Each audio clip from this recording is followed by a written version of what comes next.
All right, well, I think we should do this. I mean, Jason Goldberg is here. I mean, or should I just say at Retailgeek? If you want to be cool, you go Jason Retailgeek Goldberg. All right. Jason Retailgeek Goldberg. Let's see if he can grunt. Oh! I almost hit the... Oh!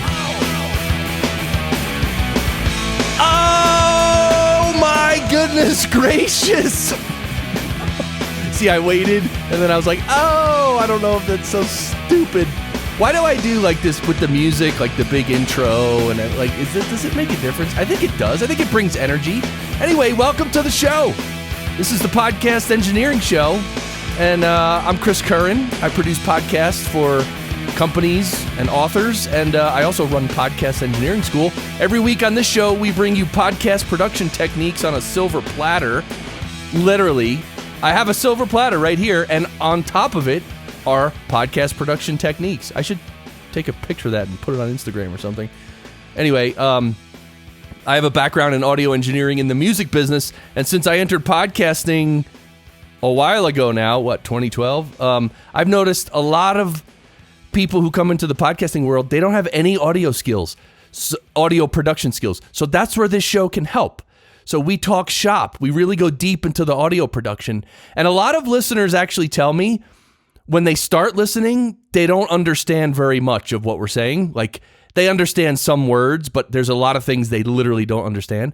But over time, all that knowledge sinks in. And then like 6 months later or a year later or 2 years later, they're like, Chris, this is unbelievable, the education I've gotten over the years. So I don't know. I love doing the show. Check out the website, podcastengineeringschool.com. The next semester starts soon. I don't know when, because I don't know when this is going to come out, because I'm a little bit ahead in recording episodes. So, well, Jason Retailgeek Goldberg is here. He's the co-host of the Jason and Scott Show. So everybody go to your little podcast app and look up the Jason and Scott Show. And it's an e-commerce podcast. And check it out. And Jason is the self-proclaimed way better host. So he's digging into his co-host there. So anyway, Scott, sorry about that, man. Where is Scott? Why isn't he here? Yeah, I intentionally didn't invite Scott because he would obviously refute my claims. All right, everyone say hi to Scott. Hi, Scott. He's on the outside looking in. All right, so you live in Chicago. Your Twitter handle's at Retailgeek.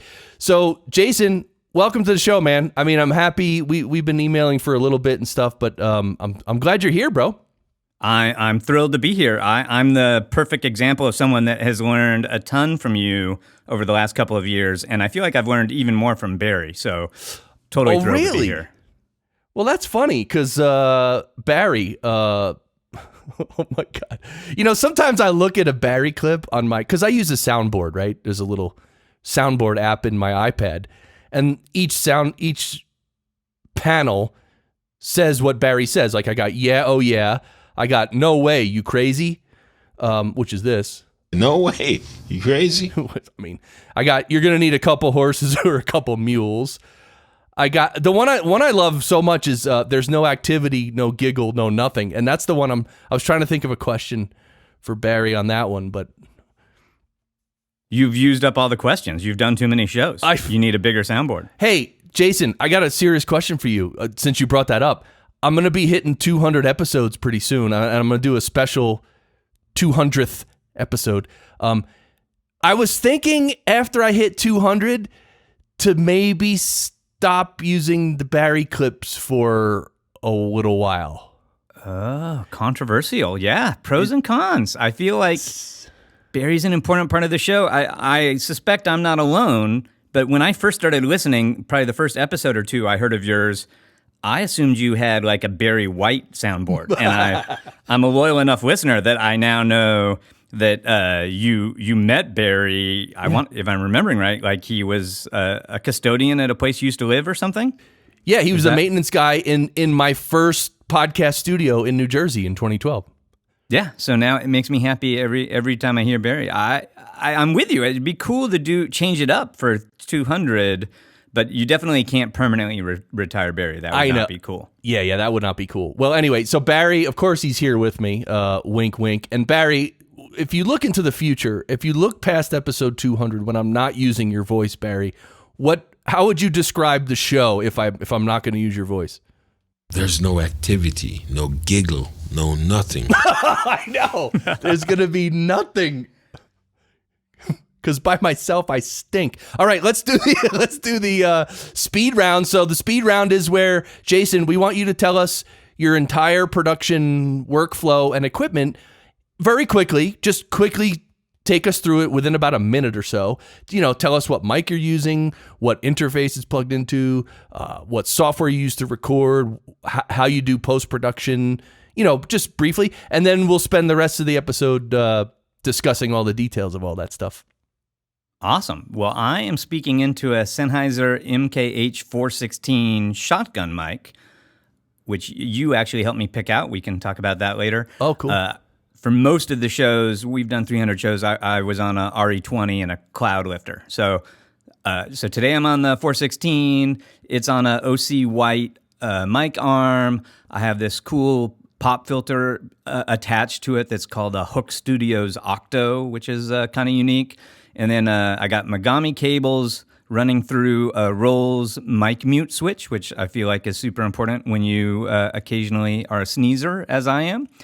And then the mic is going directly into a Sound Devices Mix Pre 6. So that's both my preamp and my audio interface. Usually I'm recording the show on the Mix Pre, and today obviously I'm using as an interface to send my audio to you. So I take the tracks directly into Adobe Audition. If needed, and this is infrequent in my case, the tracks might go into RX7 for any cleanup beforehand, but usually they go into a multi-track setting in Audition. I recently purchased a Sheps omni-channel rack from you. So you listen to my voice, you dialed in that rack, and so now I'm using that on the show. I add we have a couple sound effects for the show that I add as a track in Audition. I output the ISOs from Audition after we edit it, and I upload them to Auphonic. And so Auphonic does the final leveling. It adds the intro and outro music for the show. It converts it to a MP3. It uploads it to Libsyn, which is my host. It puts a backup copy in Dropbox. It adds all my standard metadata to the file. We do some live shows with multiple guests, and Auphonic handles all the crossgating to get rid of all the bleed, which is awesome.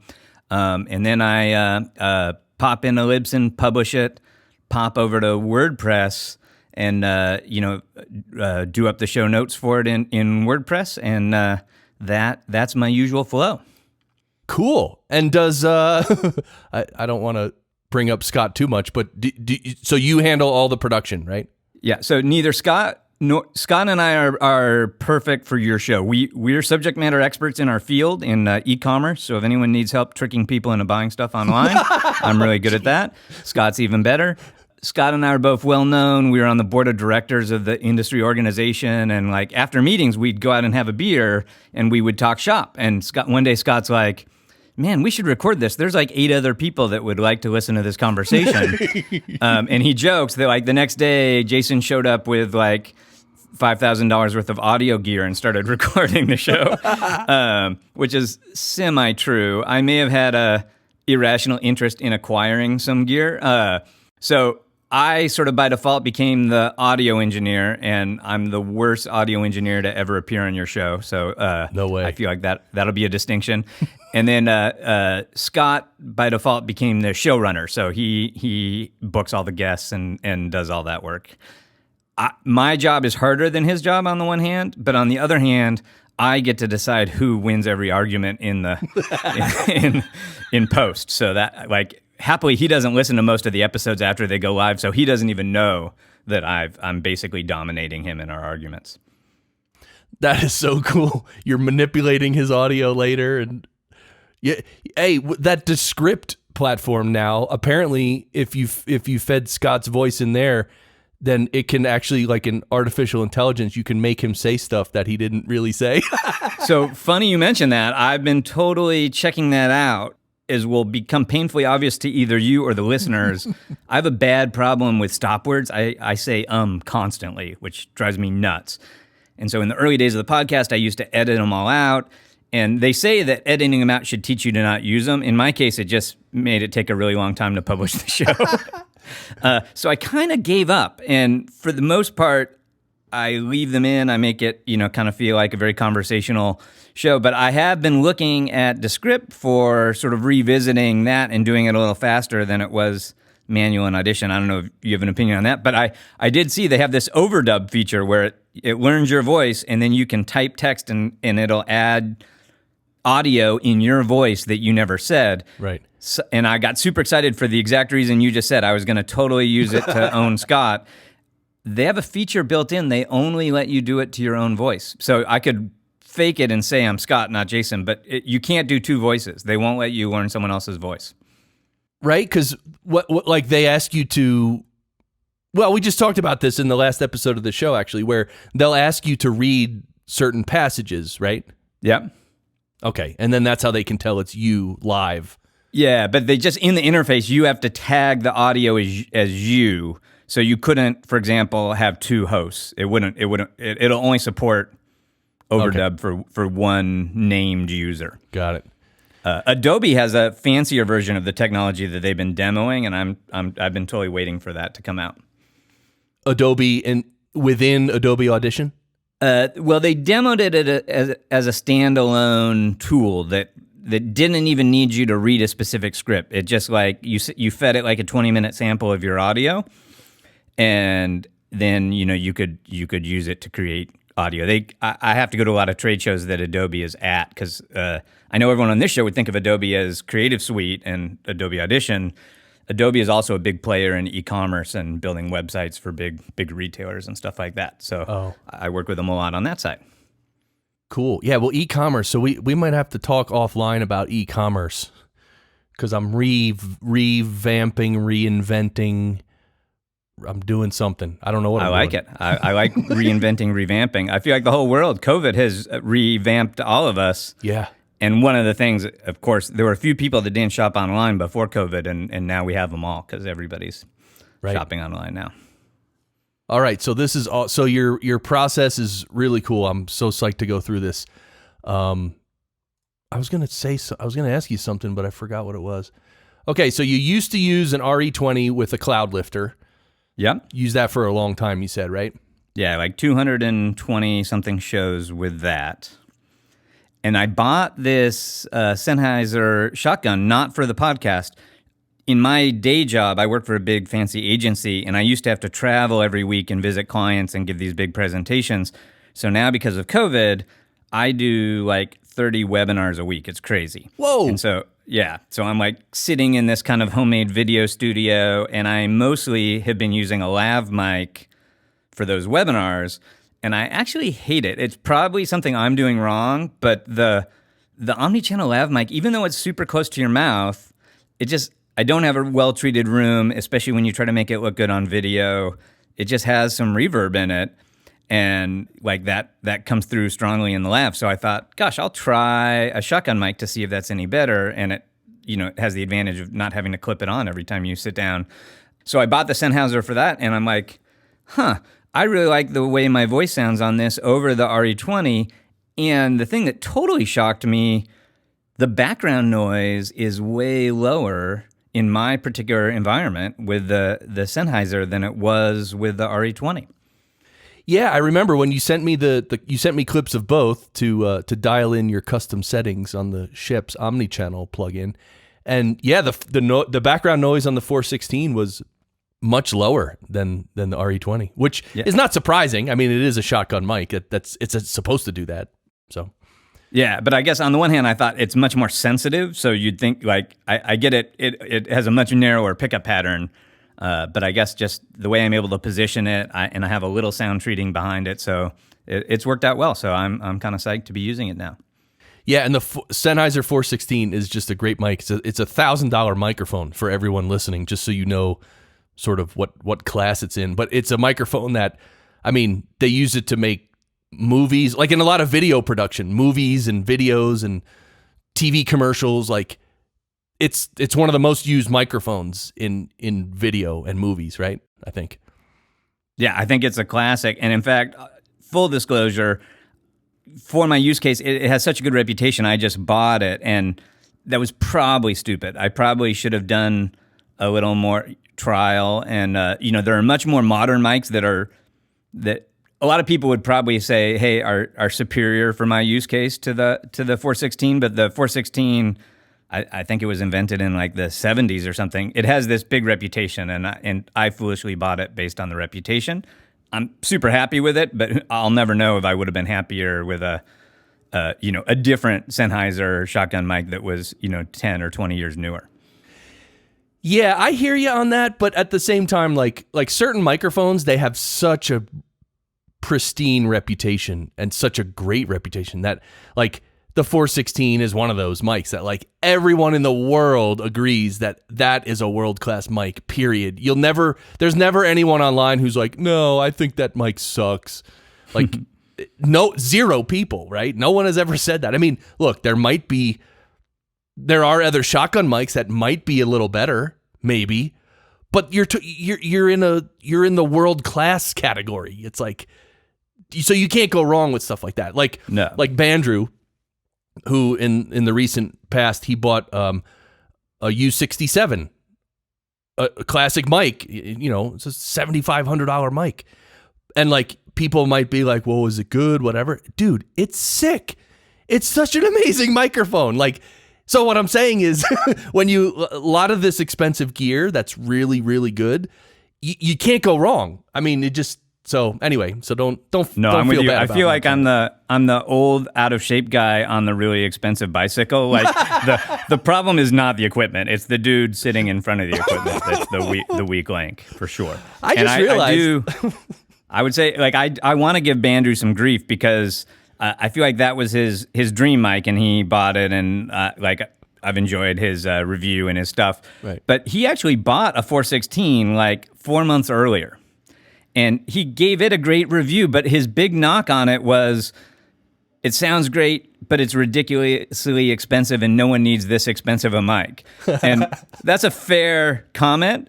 But then fast forward 4 months and he's rocking the U87 and I'm like, wait. Yeah, the U67. Yeah, he could have bought 7 416s. Exactly. That's classic. All right, so yeah. So all right, so you got the 416. I just realized that in post-production for this episode, I'm going to be able to, since I already dialed in settings to the Sheps Omni channel for your voice on a 416, I'm just going to apply that preset. Booyah. Yeah, it's like I'm saving you time. I'm here for you, man. I think I dozed off or something. Yeah, Barry dozed off. You okay, Barry? All right. You got the O.C. White boom arm. Now, these O.C. White makes some really high quality boom arms, and they're not cheap. Like, probably you can get a lot of boom arms for $100 or like $80, or some of them are even cheaper, right? But the O.C. White stuff is a little more expensive. So what's your experience been with it so far? Well, so yeah, it's built like a tank. It's super quiet. So if you need to adjust it, like the springs don't make any noise. It's been rock solid. Ironically, I've had my first problem ever. I've had this arm for maybe 3 years. It's mounted to the wall. When I started doing the video application, I actually got an extension for it. So it's kind of like my version was a 2-segment arm, and you can add a third segment to give it more reach. Got it. So I added this third segment, so now I use it as a boom in my video sets, and it works great. What I didn't think about is that extra reach is probably putting more leverage on the wall, and so when I grabbed the mic to position it for this podcast a few minutes ago, I literally ripped half the mount out of the wall. Oh. So the problem is the mic arm is too strong, right? It was too strong for the wall. So that'll be my project this afternoon, will be to remount the arm. But it's awesome. It works perfect, and you never have to think about it, which is probably what you want in a mic arm. Right. So you mounted it to the wall, so you screwed it into the wall, and did you like find a beam to screw it into a beam, obviously?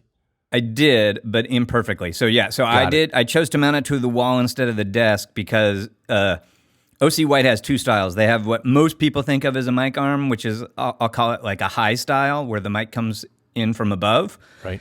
And they do have a low profile one. So a lot of times when you see like video podcasts or radio shows and the mic is, the mic arm isn't in the way of the shot, it's because they're using these O.C. White low profile arms. Right. So for the high profile, it gives it more reach and it gets it out of the way when I'm not using it more by mounting it higher up on the wall. So I screwed it into some studs, but it has 4 holes and I could only line up 2 of the holes with the studs. So got it. Two drywall anchors, 2 studs, and of course the 2 drywall anchors just pulled out. So got it.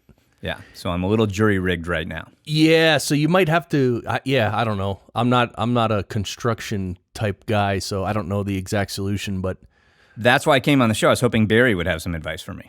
Barry, you heard me and Jason before the show talking about this, right? The studs in the wall and everything. And what was our conversation like before we started recording?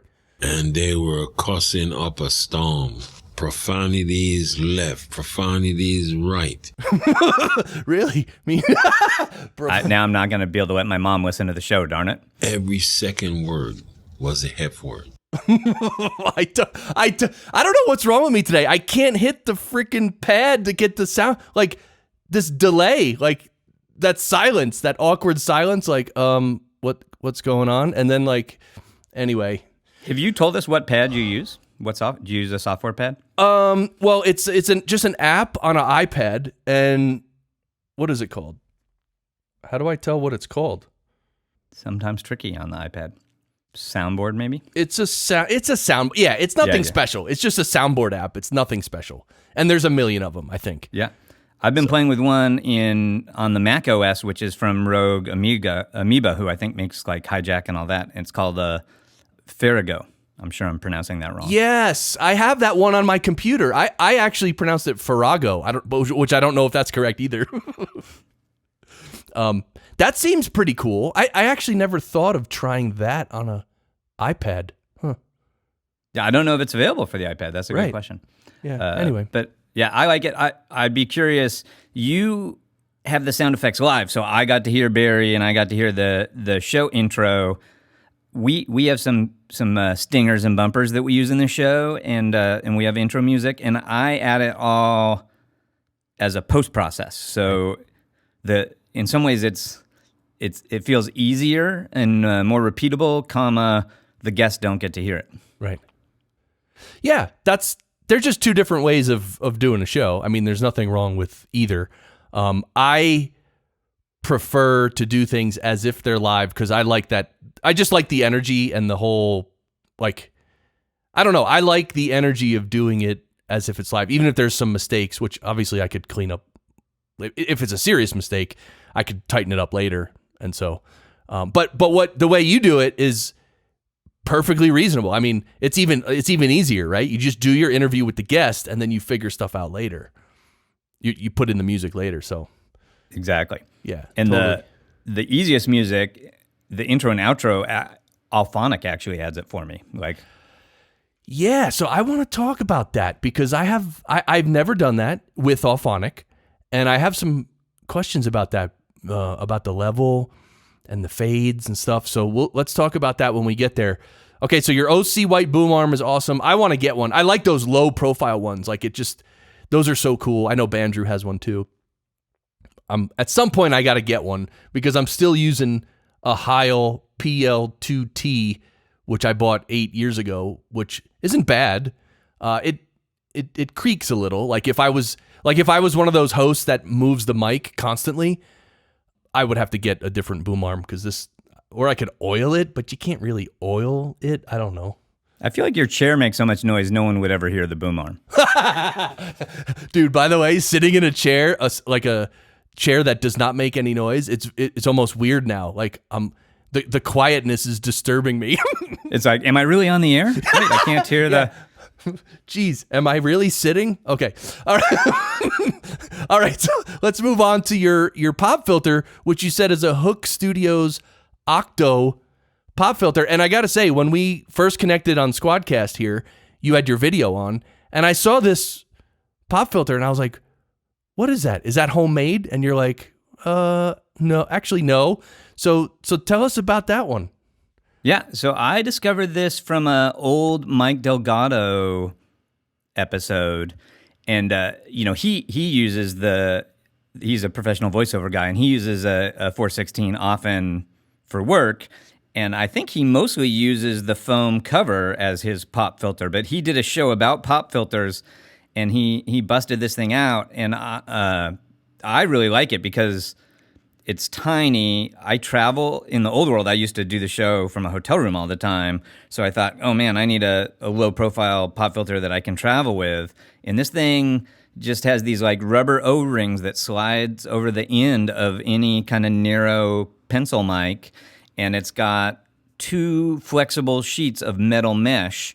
And they're kind of in a horseshoe pattern around the front of the mic. So it's super low profile. If I need to read my screen for my show notes or whatever, it doesn't get in the way.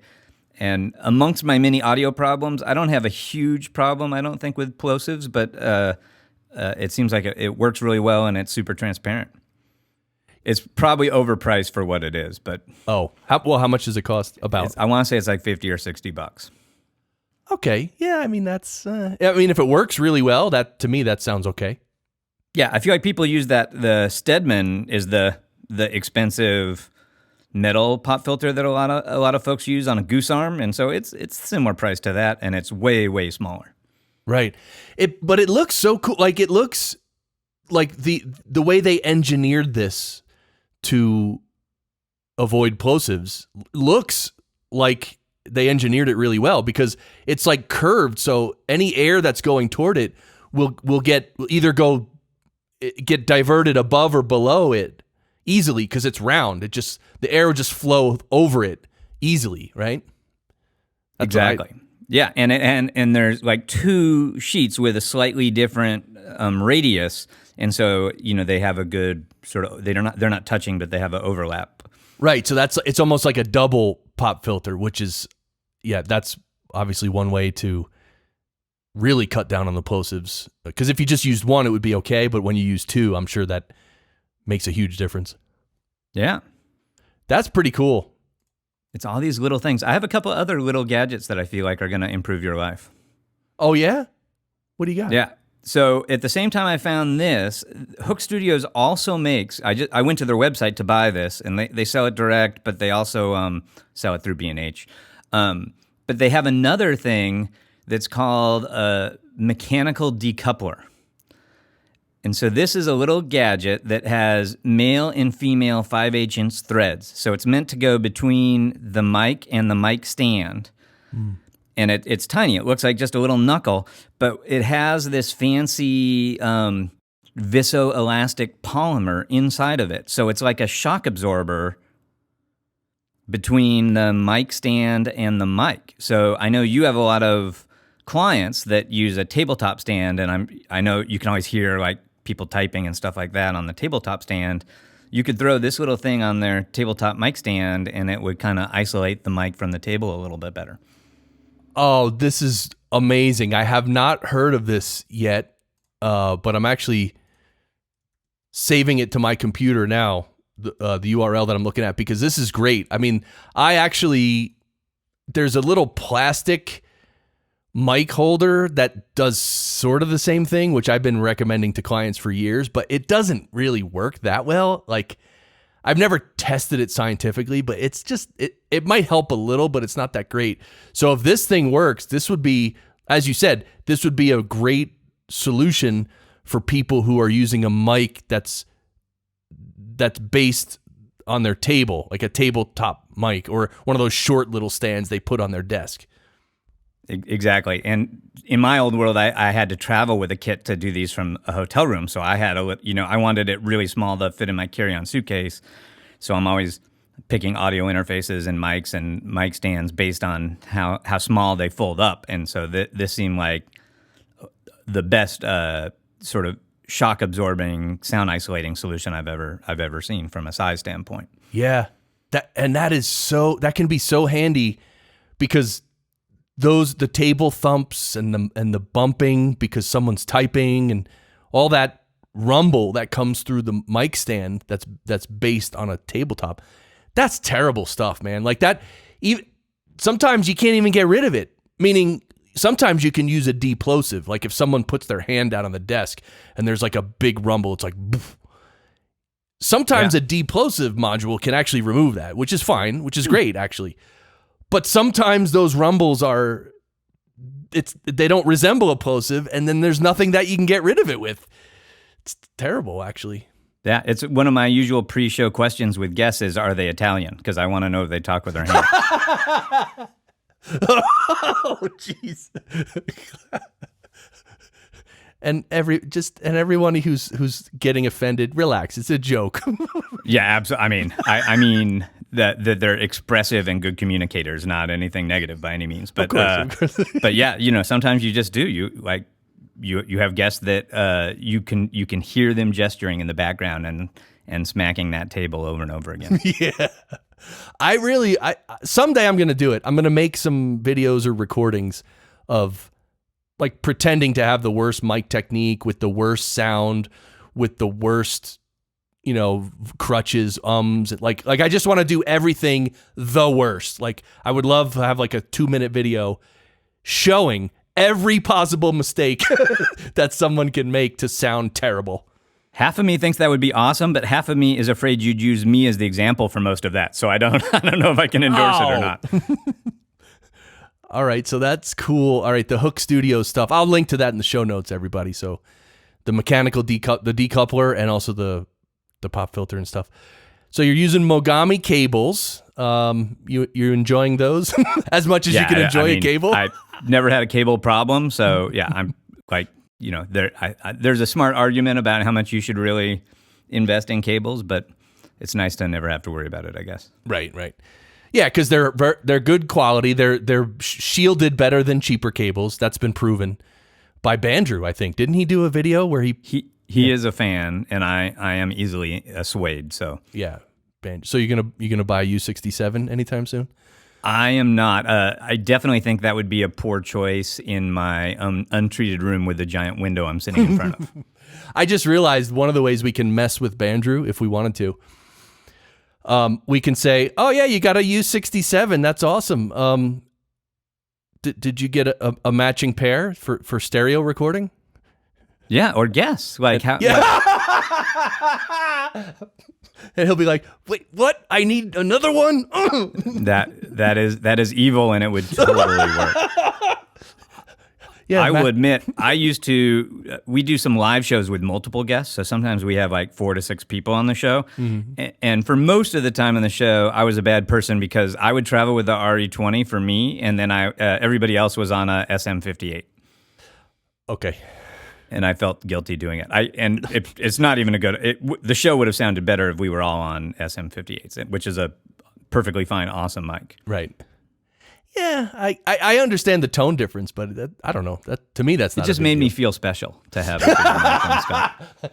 Did you put like stickers on your microphone and stuff? And we're into the branding. So the Jason and Scott show. Good news, bad news. It's easy to find, hard to find because Scott's parents spelled his name wrong. So Scott only has 1 T in it. Okay. So fun fact when you search on iTunes or whatever. But yeah, so I bought mic flags with our show art on them, and right. we have a lot of giveaways for guests. So we give guests like nightlights and stuff like that. So bumper stickers. So yeah, so when we do live shows, we use these like mic flags with our show ID on them. Wait, hold on. You said nightlights?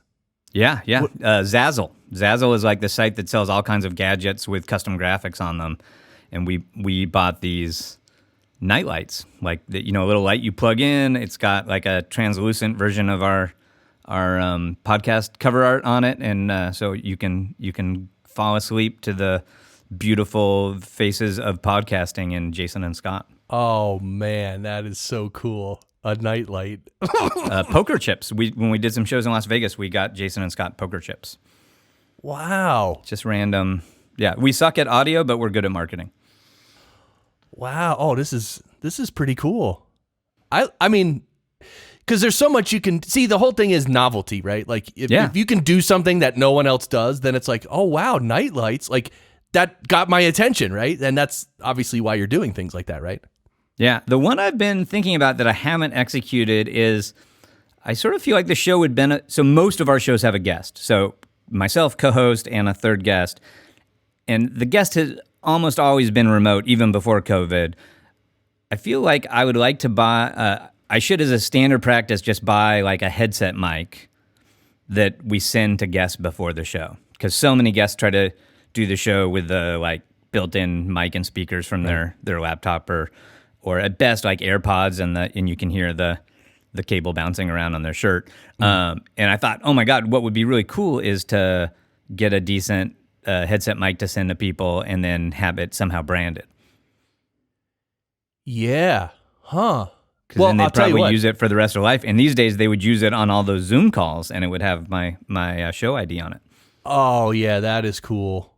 Yeah, like I mentioned earlier, I've been in the podcasting space since 2012, and all the time, constantly throughout all the years, it always comes up, this issue with guests. And, oh, can I buy a mic and ship it to the guest? Like everyone, like almost every client I've ever had asks me that. You know, ooh, I've heard some people, they buy a mic and they ship it to the guest. Is that something we should do? And I always tell them basically no, because first of all, that's a good example of you think that would be the solution, but it actually just causes more problems. Oh yeah, I could get it. I mean, I can imagine all the problems. And you send them a USB one, and then now your tech support for their exactly. Oh, I plugged it in. I don't hear anything. You know. Oh, great! Like just a million other problems come up. It's not like oh, there's a problem. That's the solution. Done. It's like, no, you just created like 19 more problems.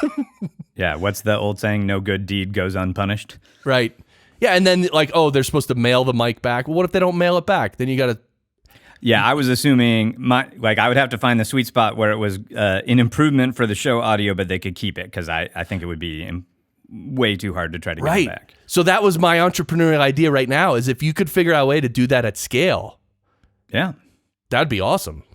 Yeah, and my theory was the way to go is some kind of headset mic, because it's way easier to have good mic technique when that little capsule is just floating in front of your mouth. Oh, 100%. That's why like a lot of the sessions that I do with clients, if a guest has like an old school headset, I love that. Yeah. As long as it doesn't sound completely horrible. A lot of those old headsets actually have really bad hum issues. Like nasty hum. I've heard the worst hums come from those old headsets. Yeah. It's funny. I haven't busted it out for this use case yet, but in my old life, I spent a lot of time standing on a stage talking to people about e-commerce.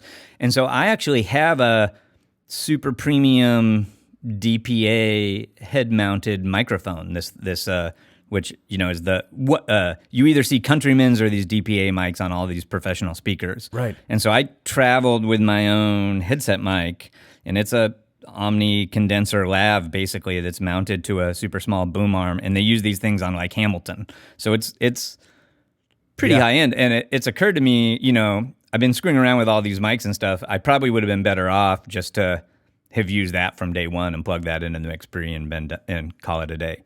Yeah, well, so that might have worked pretty good. One of the things is that if it's omnidirectional, which a lot of lavs and headset mics are, it like on a stage or something, it works good enough. But if you're sort of, you know, wanting really good studio quality audio, it would probably pick up a lot more of the room than you would want it to pick up. So. Yeah, no, for sure. And thank you for helping me justify all my frivolous purchases. Well, so we should start a pool. Who's going to be the next person to buy a U67? And by the way, it's not going to be me. Oh, my money's on Curtis Judd. Okay. Curtis, previous guest of the show, actually. Yeah. All right, let's talk about your Rolls Mic Switch, which I also have one of these too. It's like, you know, in layman's terms, people call it like a cough button, right? Exactly. And I learned something about it 10 seconds before the show, which you're going to tell me was obvious and I should have known. It actually is not a mute. It does not. It is a attenuator. Right. So it has a big touchpad on it that's silent, so it doesn't click. Or it has a nice little tactile feel, but it doesn't click or anything. And my particular one is a momentary switch, so it's engaged while you're holding it down, and it unengages when you let go. And it looks like it's just attenuating by like 40 dB or something. So if you have to sneeze or you're taking a drink or something like that, you can, hold that button down while you do it, and then the poor audio engineer doesn't have to go in and fix that up later. So right. I find it super useful. I even find it useful on my webinars. I'll put it in arm's reach so that if I have to sneeze or do something, I don't blow out the ears of my audience. Right? Yeah. And so you said this is because I have an older one. Wait a minute. You said it's There's two. Mine has a big square button that's probably 2 inches by 2 inches. Got it. And there's another one that has a small cylindrical button, which I'm guessing is what you have. Yeah. I have the mic switch with the little button, which does make a little click when you push it in. I like the big square button because it's just easier to hit. Like it's not, it's off to the side, and right. Usually you're going fast when you need it. So it's nice that it's a big target. If I'm remembering right, your version has an option to be a more than a momentary switch. Like you might be able to throw a switch and then it's on off or something. Yeah. So there are two modes, right? One, you can just hold it down and it'll mute, and then when you release it, you're back on. The other mode is it's literally like a mute button on a console where you press it once and you're muted. So then you could walk away. You could go to the bathroom. You do anything and you're kind of muted. And then when you come back, you press the button again and now you're on. But like you said, it only attenuates 40 dB. It's not an actual mute button. Yeah, I didn't realize that. And I mentioned I use the Mix Pre to record. It's not directly in my eyesight, so I'm using their app, which is called Wingman, to just see the meters while we're talking. And I did happen to sneeze right before we went live, and I hit the thing, and I'm like, I still saw the channel creep up a little bit, and that's when I realized we're attenuating. Right. So just for everyone, I bought one of these years ago, and I don't actually use it anymore. And here's why: because sometimes on your audio interface, there will be a mute button. So you can actually mute yourself on your interface, like the interface that both of us are using, the Mix Pre 6. There's a mute button on the screen. I mean, you got to press on the channel and then press mute. You could use that on the Mix Pre. The other thing I have is my channel strip. I actually moved it closer to me now, so in fact, this whole episode and every episode I do, if I ever need to mute myself, there's a mute button on my channel strip itself. So and both of those on the Mix Pre 6, on the Mix Pre, and on my channel strip, those are actual mute buttons. No audio coming through. Yeah. Yeah, and I assume every cable you avoid and every extra connection, it's just more reliable. So if you don't need it, it makes perfect sense to skip it. Yeah. I will give you a pro tip on the Mix Pre. So Sound Devices is always doing new firmware and adding new features, which is pretty cool. Mm-hmm. On the latest firmware, they supported this new device I had never heard of before called X-Keys. And so I went to their website, and what X-Keys is it's this company that make all these little widgets with any number of keys on it you want. So you can get a 4-key strip or an 8-key strip or whatever it is, and a USB cable.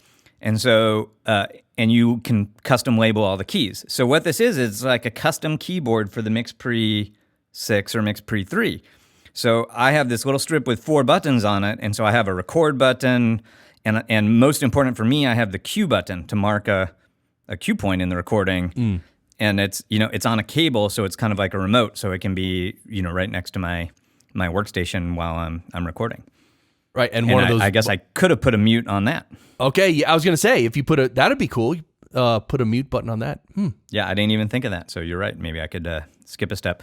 I will tell you another bane of my existence with guest is mute, and there's the obvious one that the guest uses mute and then forgets to unmute. But the super annoying one is we end up having to record a lot of the shows in Zoom, which I know is a mixed bag. Right. But Zoom has this it's easy for guests. There were like 3 people in the world that didn't know how to use Zoom before COVID, and now they know how to use it. So it's super easy with guests. And Zoom does let you record individual ISOs for every user, which is super nice. A huge annoyance in Zoom is if any of the users hit mute, it doesn't record during the mute for that user. So now all the audio tracks are out of sync. So I'm constantly telling guests, see that cool mute button in the lower left corner? Don't hit that. Right. Yeah, that's very unuser friendly. It makes no sense. I can't think of they're saving a tiny amount of space on the file or something. I don't get it, but it feels like it totally ruins the benefit of having ISOs. Yeah, I mean, they should. So it reminds me of Audio Hijack, because Audio Hijack, which is made by Rogue Amoeba, which is Mac only, within Audio Hijack, you can have it either way. You can have it so that, I forget what the setting is, but you can have it record everything, just straight through record everything. Or you can have it where it'll sort of, it's not truncate silence or something, it's something else. But anyway, you need, for real recording, you need the option. Like the way Zoom does that is terrible, because you're going to get, if you have 3 or 4 people on a Zoom meeting, you're going to get files back. One of them's going to be 49 minutes. One of them's going to be 27 minutes. One of them's going to be 59 minutes. It's like, what? Like, how do you even sort that out? I don't even know. Exactly. Terrible. Yeah, it's a mess. It's a mess. And it took me a while to figure out what was happening. Yeah. And yeah, Zoom itself, as well, we were talking before we started, is that it's a great platform. And if they could just up their audio game, that they would be in a good position for sure. It would be, I mean, they could use a better codec and make it way better, but they could also just add double end or ending to it super easy. My hope, I'm kind of doubtful that they're going to do that.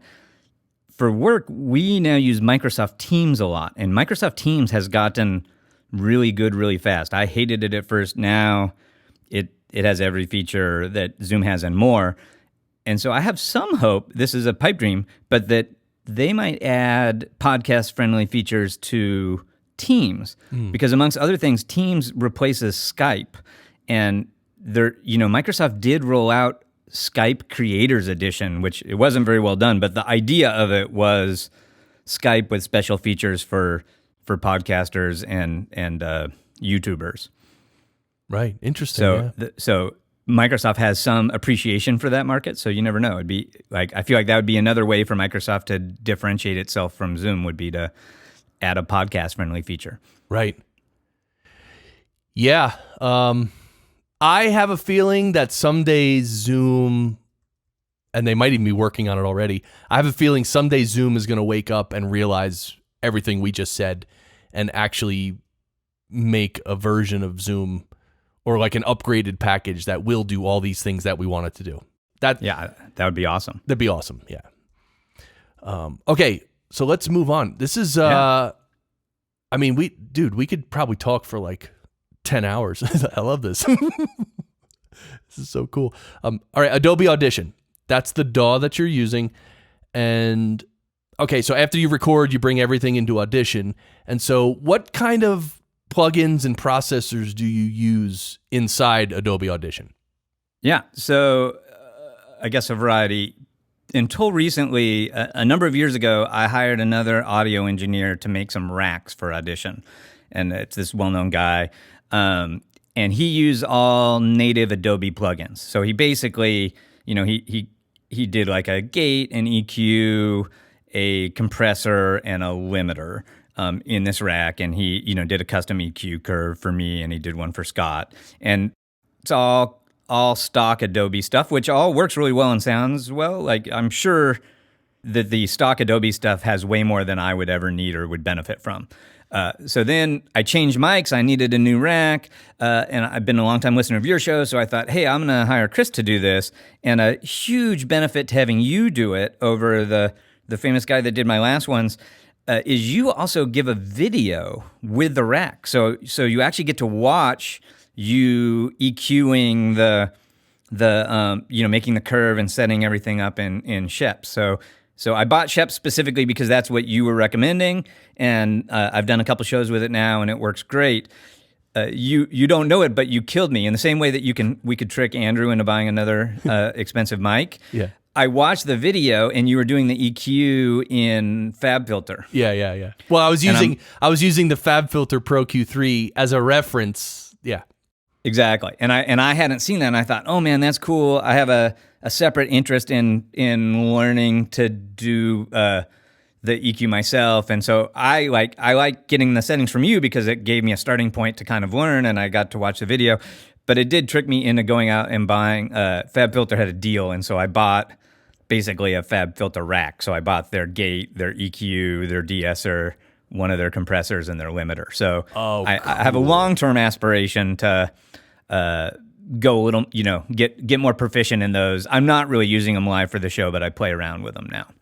Oh, that is awesome. Yeah, FabFilter plugins are really very good. And I just want to say, I'm really happy that you appreciated the video I made, because I don't think people know that's what I do. Like, not only did I dial in your settings to your voice, but I made the video was 45 minutes or 55 minutes? Yeah, you spent a lot of time. It was totally good value. It was amazing. Yeah, so I make a video and I talk through my whole process. I'm like, okay, here's the raw file. Let's look at the raw file. Are there any issues with the raw file? You know what I mean? Like background noise, hums, plosives, anything. And then I bring it in and I start, basically mixing it in the Shep's Omni channel. And I use all these other tools to monitor things and to, use my eyes partially as well as my ears and stuff like that. So I'm really happy you found that video helpful, because it's almost like a training. It's like a mini training. Exactly. So, all right. So you bought some FabFilter stuff. That's awesome. You have listed here in the notes, Acusonus ERA 4. Yeah. So I bought that a while ago. I have a mini version. I feel like you have a bad plugin problem. But you at least use a lot of them. Like I don't even know what I'm doing, and I'm well aware that in most cases I would be degrading the audio signal by using them. So I mostly have bought stuff to play with. And there, a while ago, occasionally Acusonus has these crazy deals, so I got their set of plugins super cheap, and I was playing around with those until you tricked me into buying the Fab filters without even knowing it. All right, so you mix it in Audition, use those tools, plugins, and all that, and then when you export from Audition, you're exporting the stems, as we call them. So each person's individual track gets exported as its own file, correct? Yeah, I don't even mix in Audition. I export each guest stem, and then I'm heavily into automation. This is a side hustle for me. So the less time it takes to publish a show, the better. Right. So I save all the stems in Dropbox, and Auphonic can grab the stem straight from Dropbox, and you make a template. So it makes it super fast and automate. Like basically, you hit save in Adobe, and it all cooks for 5 or 10 minutes, and then you've got an MP3 in Libsyn without lifting a finger. Oh my God, that's it!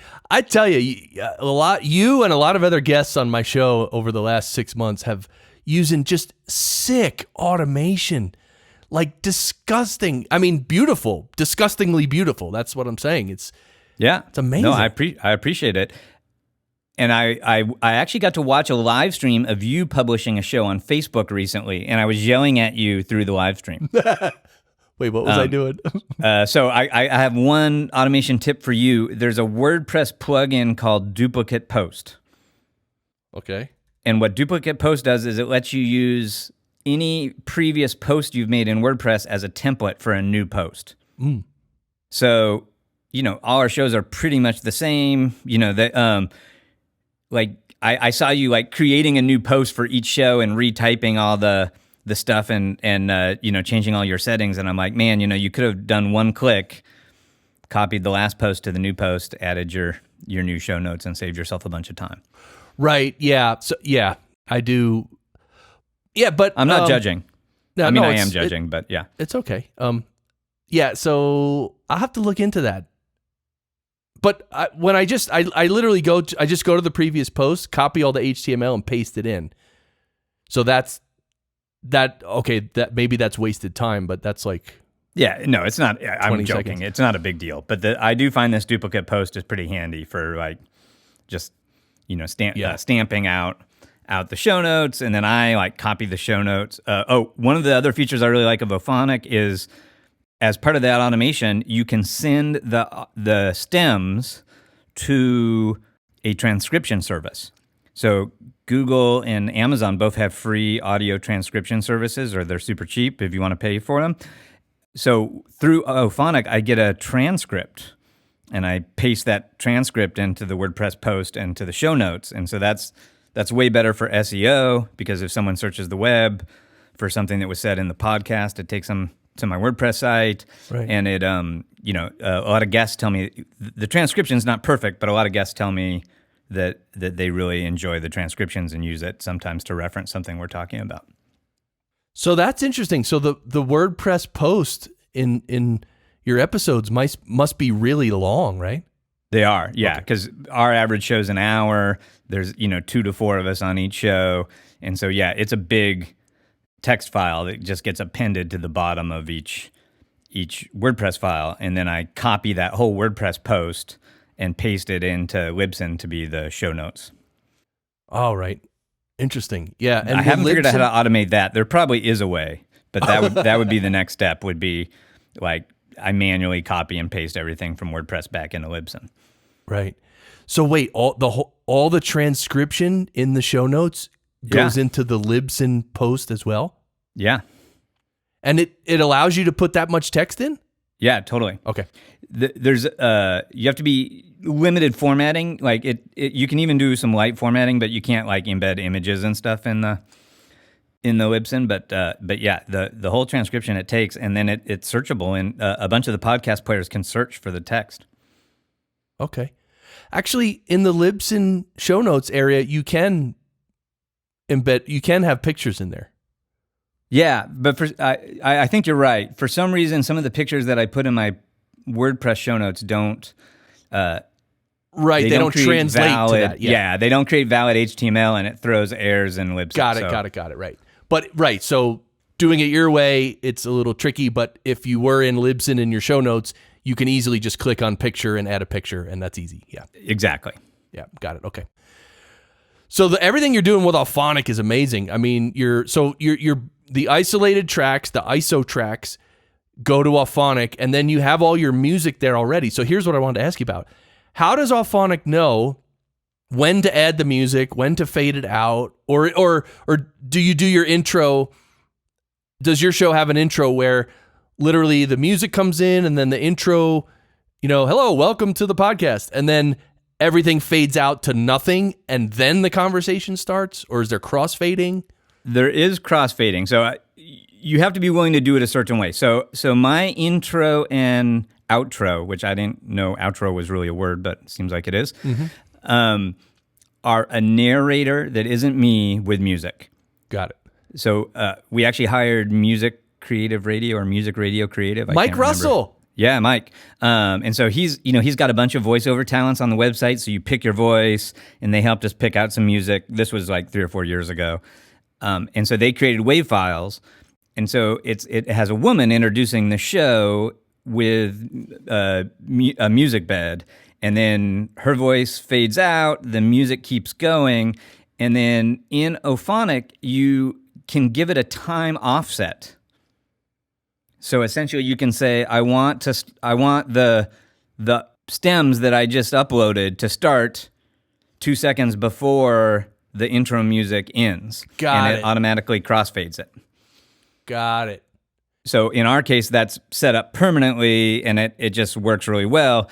If you wanted to talk before your show music, for example, or do something like that, this wouldn't work. But for our thing, it's super easy and automated, and it means, an hour-long show in a WAV format is like a gig, right? And so if I were doing all that in Audition, I'd want to do it on a separate track, and then that's another gig I have to upload to Dropbox. Right. Which not a big deal at home, but when I was doing it a lot from hotels, sometimes that was the most painful process, was on the cruddy hotel Wi-Fi, like uploading the show to process it. Right.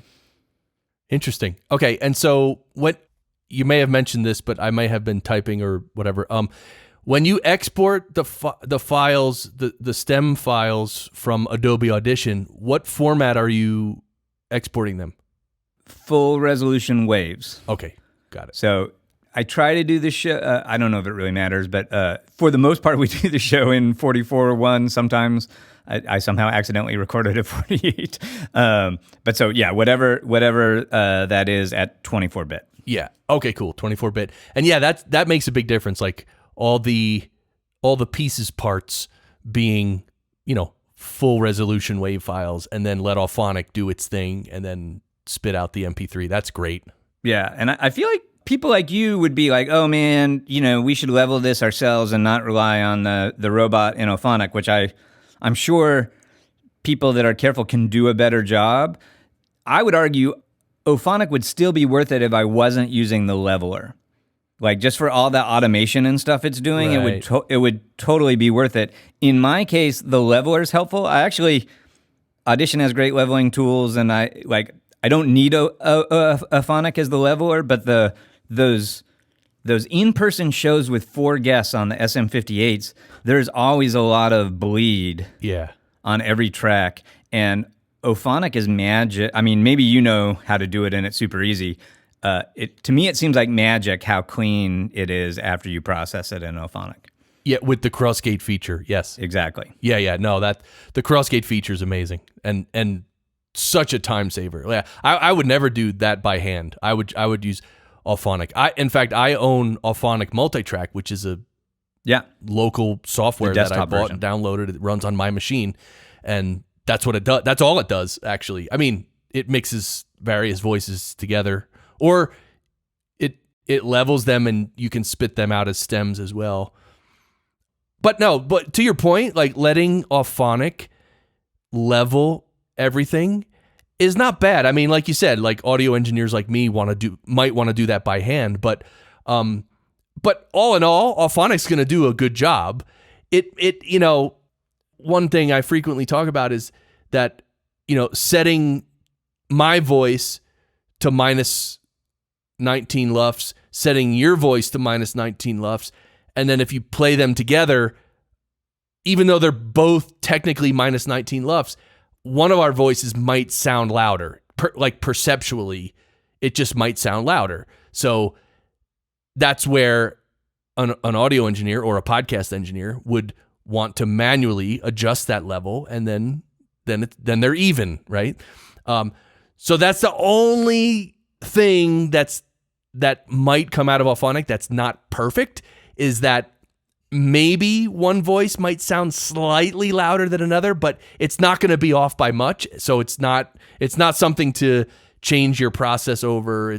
It's very good enough. Let's put it that way. Yeah, and I have to say, in my mind, professionally produced shows clearly sound better than our show. And the more I've learned, the more I've decided our show doesn't sound good, because I feel like the biggest thing I still need to improve is my ear. But I do now hear things in the show that I used to not notice. That being said, I feel like our show is better than 90% of all podcasts out there, just because we get the levels relatively right. Yeah. I was going to say, evaluating the quality of your own show is impossible. Like, it's just so hard, because it's yours, and you listened to it, and you produced it, and you were the guy talking and everything. Same thing happens to me with my show. But I can definitely say, with everything you're doing and the way you're doing it, like you said, your show is probably in the top 5% of audio quality of all podcasts. So it might not be perfect and the best, but my show is not perfect and the best. Like, I freely admit that. Like, my show might sound okay, might sound pretty good, I don't know, but it's not the best, because it's just not. How can my show be it's just not. So anyway, you're doing great. You're on the right track to learning, because that's the other thing. You like to learn, and you're absorbing all this, and all these little details do make a big difference over time. So I'm happy that you're doing all this. Thanks, man. It is fun, and that's why it's been great to discover shows like yours, and it makes it easy to learn and then bite. I wish I had the time to commit to like the engineering school, but given everything else going on in my life, occasionally being able to watch a YouTube video is about the pace of learning I can do at the moment. Yeah, and of course my school is not for everyone. My school is mainly for the person who's like, I don't really know how to produce audio that well, but I want to start a company where I produce audio for other people and make really good money doing it. That's the person who enrolls in my school because they learn the technical part and they learn the business part, and then they can go out and make a bunch of money and enjoy doing it, right? Working. So you're not in that. That's not what you're doing. Yeah. Yeah. My main goal is to spend less time on the audio engineering, not more. Exactly. So, all right. Well, we're almost done. Jason Goldberg at Retailgeek. This has been awesome, man. People can go check out your show, which is the Jason and Scott Show. Scott with 1 T. Yeah. And any last words? No, I guess just in sorry, the way I asked that was terrible. Yeah. Yeah, do you know something I don't know before about you walk future? the plank? What are your last words? What's your last meal? Yeah, it's funny. A lot of the show, you have a lot of guests on your show that are, have shows where they're generating revenue from ads and stuff. You have some shows from hobbyists. I feel like our show is kind of an interesting model. We've become pretty big, and in our niche, there's a lot of money, and our show is definitely the biggest show. If you type e-commerce into iTunes, we're going to come up first. We don't sell sponsorships or do any ads on the show. Both of us are in the industry, and the podcast has helped both of our careers. It's helped us meet new clients, new business partners, all sorts of things. And so it just, I do think it's interesting. I feel like there's a lot of really successful podcasts out there that have gone the way we've gone, where they monetize it by some way other than counting downloads and selling ads. Yeah. No, that's great. I love that you're doing that, because that's the more natural. I would argue it's more natural to do it that way and grassroots. Yeah, and it's more authentic. Like I don't have to hawk any products. Right. Because of the success of our show. A bunch of people have tried to come in with for-profit versions behind us, and they all have sponsors, and the sponsors are always guests, and right. Yeah, and there's nothing wrong with that, and there's a lot of valuable content. I listen to a lot of those, but I like the way we do it. And then if Scott and I are busy or want to take a vacation, there's no one to yell at us if we skip a week. Yes. I love it. I do the same thing. I only had one sponsor ever, which was Focusrite for a year, and I think I did 2 ads every quarter. So I did 8 ads over a year, and Focusrite's great, and Dan Hughley is the man. Product you'd be using anyway, or most of your listeners would be using. So, yeah, and I own a bunch. It was such a perfect fit that I'm like, why not? Plus, he kept asking me. He's like, do you take on sponsors? I'm like, not really. Maybe I could. I don't know. He chased me for like a year, which, I wasn't trying to be a jerk. It's just that I'm like you guys. It's not about sponsorships for my show. So I was like, but then eventually, but in your case, it's helping you get students for your school, right? And so you are monetizing it. You just are doing it in a more organic, long-term way. Right. All right. Well, Jason Goldberg, the Jason and Scott Show. Thanks for coming on the show, man. It's entirely my pleasure. Thanks again for all you do, and really enjoyed chatting with you. And I can't wait to scream. Yeah, scream. We're all going to scream. Sound great. So everyone who's listening, first of all, thank you for listening. Happy that you're part of this community and this learning journey. And if you have any questions, definitely go to podcastengineeringschool.com and send me a note through the Contact Us page, okay? But now we're going to offend everyone around us by screaming, sound great. Okay, go! Sound great! No way. There's grace. Oh, forget it. You walk away from me well, and you can't play that part so well. Why do you play it out on me now? You like to lose control well. It's quite a feeling, isn't it? They're floating, drifting down. You tell me you found something better? How should I respond to that? It's a lie, I don't wanna hear it. What do you want me to say? It's a lie, I don't wanna hear it. You react some empathy. You change your attitude where you say I just don't get it now. You say your eyes so far away now.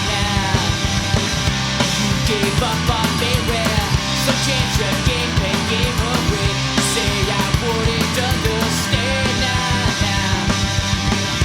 You tell me that you found something better. How should I respond to that? Oh yeah, I say now it's a lie. I don't wanna hear it. What do you want me to say? It's a lie. I don't wanna hear it. You react so angry. I want you to know you will never always be true. I've gone over all we've been through. Doesn't seem that long a time now. Things we did still hold their meaning. And does it mean it's still the same? You're pushing me away.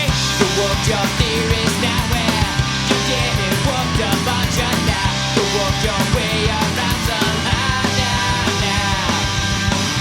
Yes, it hurts me now where that you don't talk to me now. Now that these words have slid apart now. You tell me that you found something better. How should I respond to that? Oh yeah,